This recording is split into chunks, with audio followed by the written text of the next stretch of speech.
مرتضیٰ میر احسان کو کہتا ہے کہ نورلین کی فادر کی ڈیتھ پر آپ کو آنا چاہیے تھا۔ میر احسان کہتا ہے یہ بات مجھے نورلین کو بتانی چاہیے تھی، اس نے مجھے نہیں بتائی۔ میر احسان کہتا ہے ہواؤں کا رخ میں خوب اچھی طرح سے جانتا ہوں۔ مرتضیٰ کہتا ہے آپ غلطی کرتے ہیں اور پھر مانتے نہیں ہیں۔ مرتضیٰ کہتا ہے میری آپ سے ایک ہمبل ریکویسٹ ہے، آپ اپنے نورلین سے تعلقات بہتر کر لیں، اس کی زندگی میں کوئی نہیں ہے۔ تو میر احسان کہتا ہے تم اس کی زندگی میں ہو۔ مرتضیٰ کہتا ہے مجھ پہ ایسے الزام مت لگائیں۔ حارث نورلین کو کہتا ہے کہ تمہاری بھابھی تمہارے پاس رہے گی جب تک کہ تم میر احسان کے پاس واپس نہیں چلی جاتی۔ نورلین کہتی ہے میں نہیں وہاں پہ جاؤں گی، وہ انسان مجھ پہ شک کرتا ہے، کانوں کا کچا ہے، کسی کی بھی بات مان لیتا ہے۔ مرتضیٰ میر احسان کو کہتا ہے میں اس جاب سے ریزائن کر دوں گا۔ تب وہ کہتا ہے جا کے کانٹریکٹ پہ اماؤنٹ دیکھ لو جو نورلین نے لکھوائی تھی، اگر دے سکتے ہو تو کر دو ریزائن۔ مرتضیٰ اماؤنٹ دیکھتا ہے، وہ بہت زیادہ ہوتی ہے۔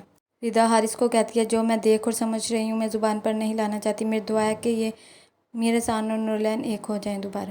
ردا تہنیت کا پوچھتی ہے وہ اب تک نہیں آئی، تو اس کی امی کہتی ہے آفس میں بزی ہے، آ جائے گی۔ نورلین کہاں ہے؟ تو وہ کہتی ہے کہ آ رہی ہے نیچے۔ مرتضیٰ سب کے سامنے نورلین کو کہتا ہے سوم کے بعد مجھے تم سے کچھ ضروری بات کرنی ہے، لیکن کسی کو بھی اچھا نہیں لگتا۔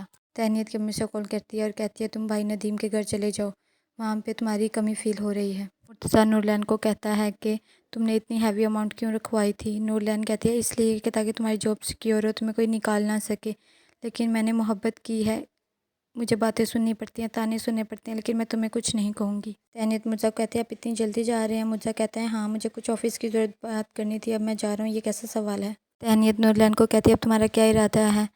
نورلین کہتی ہے کون سا ارادہ؟ تہنیت کہتی ہے گھر واپس جانے کا۔ تو وہ کہتی ہے یہ میری زندگی ہے، میں جانوں اور میرے فیصلے جانے۔ میر احسان نورلین کے پاس آتا ہے اور کہتا ہے مجھے بہت افسوس ہوا آپ کے فادر کی ڈیتھ کا سن کر۔ نورلین کہتی ہے آپ کو فرصت مل گئی تعزیت کرنے کی۔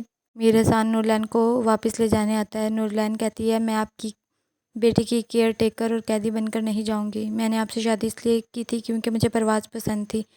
میر احسان کہتا ہے تم سوچ لو۔ حارث ردا کو کہتا ہے کہ بہت اچھا ہوا میر احسان صحیح ٹائم پر آ گیا۔ حارث میر احسان کو روکتا ہے اور کہتا ہے ہم بیٹھ کے بات کر لیتے ہیں۔ تو میر احسان کہتا ہے پہلے آپ دونوں بہن بھائی ایک پیج پہ آ جائیں، پھر بیٹھ کے بات کر لیں گے، میرے پاس ٹائم نہیں ہوتا۔ حارث نورلین کو کہتا ہے کچھ ٹائم تم میر احسان کے مطابق، اس کی خواہش کے مطابق چل لیتی، تمہاری شادی شدہ زندگی بچ جاتی۔